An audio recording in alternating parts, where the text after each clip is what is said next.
hopefully better.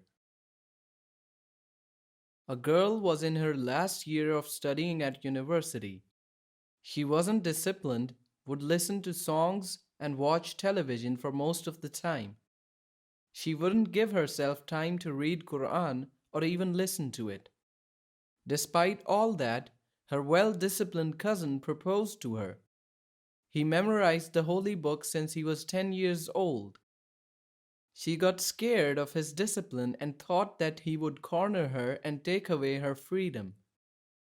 In fact, her dream man would be just like her when it comes to styling and the desire to go out and have fun trips with all the songs. Because of all that, she turned her cousin down. But her parents were so happy with his morality and his ethics that they thought to themselves, someone like that asked for their daughter's hand? So they got on with the engagement while she was still worried. The girl started making up arguments for no reason for the purpose of breaking the engagement. She was surprised with his reactions being all smiley and calm with her. When he was preparing their own apartment, she was surprised again after she saw the interior design being exactly as he asked. He was generous with her till no limits. The time came to set the wedding date, as the girl asked to hold the wedding in a huge hall. But her cousin refused, since he was planning that instead of having a big wedding, they should save the money for Umrah 2 days after the wedding so they would have a blessed start with their lives together.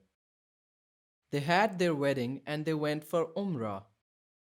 After they came back home, the wife's grades showed that she had failed in 3 subjects and she started crying.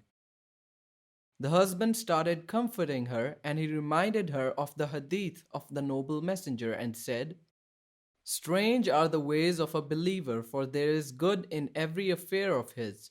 And this is not the case with anyone else except in the case of a believer, for if he has an occasion to feel delight, he thanks God. Thus there is a good for him in it. And if he gets into trouble and shows resignation and endures it patiently, there is a good for him in it." The wife changed entirely. She started praying all the prayers and read and memorized the Quran. She even started doing night prayers with her husband, who she started loving so much for his morals and ethics. A year after marriage, she didn't get pregnant, even though all her friends who got married after her got pregnant before her, which got her to be slightly upset. Her husband reminded her of the same hadith, saying, "Hopefully that's better for us." A while later, the wife started feeling her temperature getting high consistently. After she got a checkup, it turned out that she got neck cancer. She was calm about it after she understood faith. After the operation was over, by the end, the surgeon asked her if she was a graduate or not. When she said that she's still a student, he was happy for her as it meant that her college would cover her medical expenses.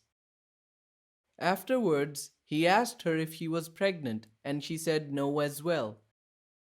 He comforted her by saying that if she was pregnant through all that chemotherapy, that child would have some sorts of deformity.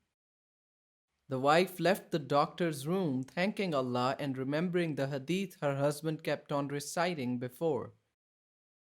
She said to her husband, "All what upset me before I got disciplined was good for me. Allah's choices for us are way better than anything we wish for." With the medical treatments, the wife got cured. The husband made sure she could memorize the Holy Quran while she was going through her treatment.